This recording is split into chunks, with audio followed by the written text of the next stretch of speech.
जून 2024 study plan की आज हम लोग बात करने वाले हैं। I know it's one of the most requested videos. कैसे आपको प्रोसीड करना चाहिए अगर आप पहली पहली बार सीएस एग्जीक्यूटिव के एग्ज़ाम्स देने वाले हो, तो क्या आपका स्टडी आउटपुट होना चाहिए, कैसे आपको पढ़ाई करना है, ये सारी चीज़ों के बारे में हम लोग आज डिस्कस करने वाले हैं। So without further do let's get started.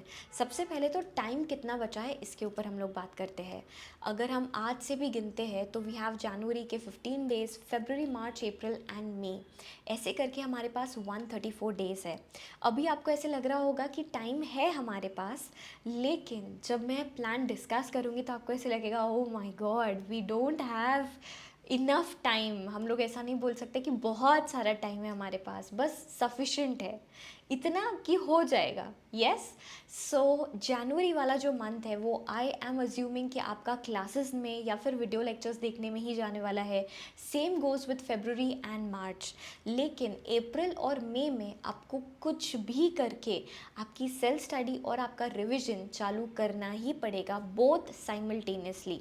यहाँ पर अगर अभी आप 70% ऑफ द टाइम लेक्चर्स देख रहे हो तो 30% टाइम आप डेडिकेट कर सकते हो सेल्फ स्टडी के ऊपर।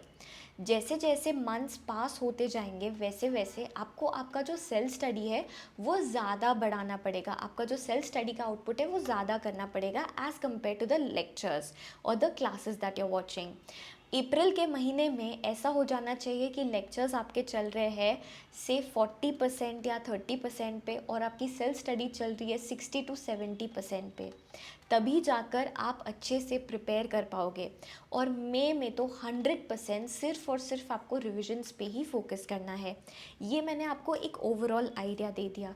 अब हम लोग डिटेल में बात करते हैं कि चलो अभी जब लेक्चर्स ख़त्म हो जाते हैं तो अप्रैल और मई में हम लोग कैसे प्लान करेंगे हमारे रिविजन्स।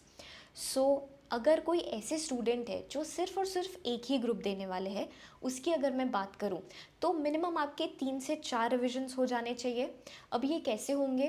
फर्स्ट रिवीजन आपका होगा 20 डेज़ में, तो 5 डेज़ में आपको एक सब्जेक्ट को ख़त्म करना पड़ेगा पूरा पढ़ाई करके, तभी जाके 20 डेज़ में आपकी पहली रिवीजन हो पाएगी। सेकेंड रिवीजन रहेगी 15 डेज़ की।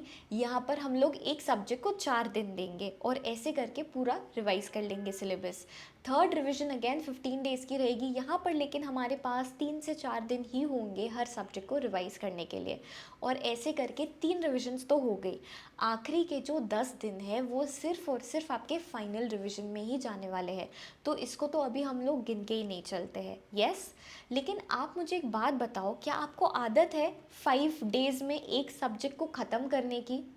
अरे जो सब्जेक्ट का आपको लेक्चर्स देखते देखते, क्लासेस अटेंड करते करते नहीं तो भी 2-3 महीने लग जाते हैं, वो सब्जेक्ट को आप कैसे 5 डेज़ में कवर करोगे? क्या आपने सोचा है?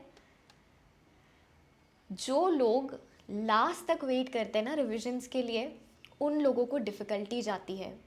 लेकिन जो लोग क्लासेस के साथ साथ ही अपना रिवीजन, अपना सेल्फ स्टडी चालू कर देते हैं, उनके लिए उतना डिफ़िकल्ट नहीं जाता है। यस, अभी हम लोग बात करते हैं बोथ ग्रुप्स वाले स्टूडेंट्स की। अब बोथ ग्रुप्स में और भी ज़्यादा कम टाइम होता है। क्यों? क्योंकि हमारे पास 7 सब्जेक्ट्स है, सिलेबस काफ़ी वास्ट है और अभी तो हमारी क्लासेस चल रही है।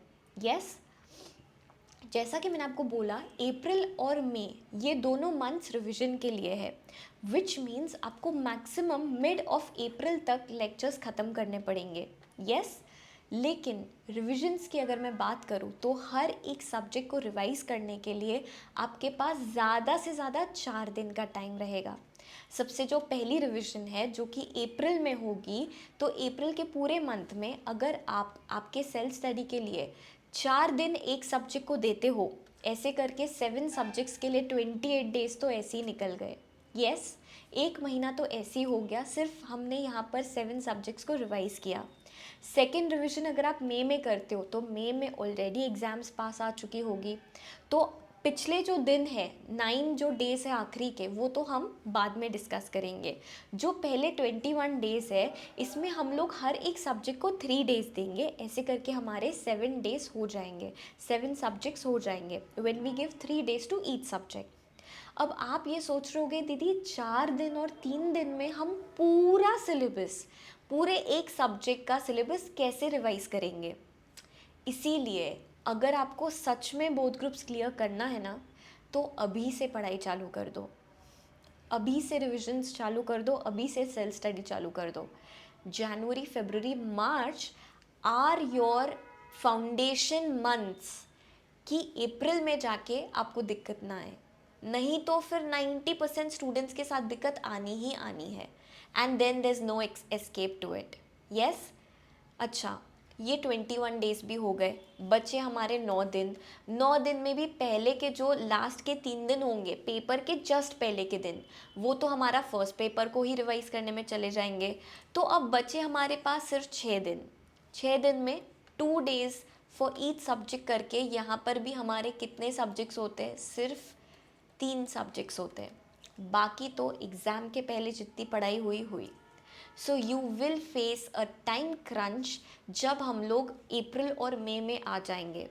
और अगर आपको वो फेस नहीं करना है, तो अभी से मैं आपको सजेस्ट करूँगी कि जनवरी, फरवरी, मार्च, ये 3 महीने में आपको कौन से चीज़ों पे फोकस करना चाहिए।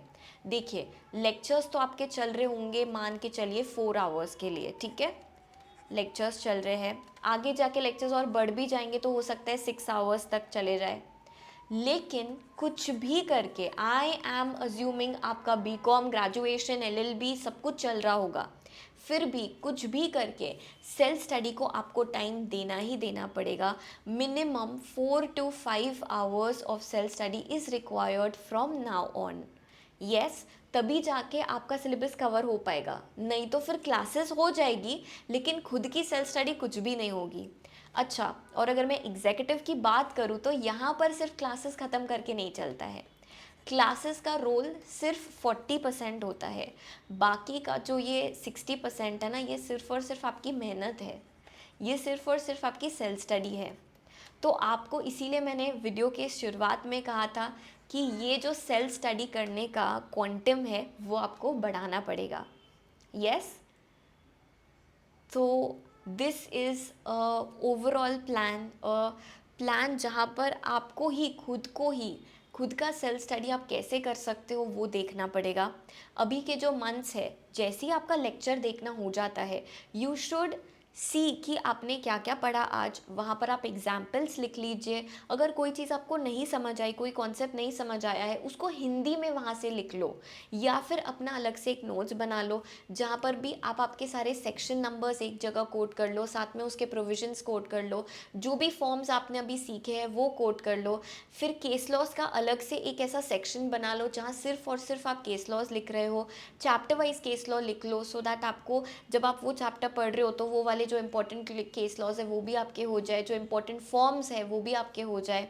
ये जो मेहनत है ना, ये अभी के टाइम में आपको करनी है। यस, तब जाके आने वाले मंथ्स में आप अच्छे से पढ़ाई कर पाओगे। स्पेशली राइटिंग प्रैक्टिस पे ज़्यादा फोकस करो। चलो, आपका चैप्टर 1 हो चुका है, सपोज़ आपने कोई भी टेस्ट वगैरह नहीं ज्वाइन की है, आपको एक क्वेश्चन तो भी आप मॉड्यूल से उठा कर लीजिए, या फिर जो अभी दिसंबर में पेपर हुआ वहाँ से क्वेश्चन लीजिए, मॉड्यूल के पीछे जो क्वेश्चन दिए होते हैं वो रेफ़र कीजिए। वो आपको एटलीस्ट एक क्वेश्चन तो भी रोज़ सॉल्व करना ही चाहिए। मैं तो बोलूँगी 2 से 3 क्वेश्चन सॉल्व करने चाहिए। स्पेशली अगर मैं प्रैक्टिकल सब्जेक्ट्स की बात करूँ तो मैं एक डिटेल वीडियो लेकर आऊँगी बहुत जल्द, लेकिन प्रैक्टिकल सब्जेक्ट को भी आपको सॉल्व करके देखना है। सिर्फ लेक्चर सुन के, लेक्चर को समझ के, कॉन्सेप्ट्स क्लियर करके नहीं चलेगा। You will have to take the next step, and the next step is your self study, when you will write down, scribble down everything that you have studied. मेहनत इसी को बोलते हैं। Yes, so this was a step wise plan. I hope ये आपको helpful हुआ होगा। अगर आपको चाहिए कि जून 2024 के लिए मैं सब्जेक्ट वाइज स्ट्रैटेजी भी लेकर आऊँ, तो प्लीज़ मुझे डिस्क्रिप्शन कमेंट सेक्शन में ज़रूर बताइएगा। All right, until then, bye bye, take care, outro. Let's make 2024 our attempt. जल्दी से कमेंट कीजिए, 2024 is my attempt, June 2024 is my attempt. Yes, bye bye, take care, outro.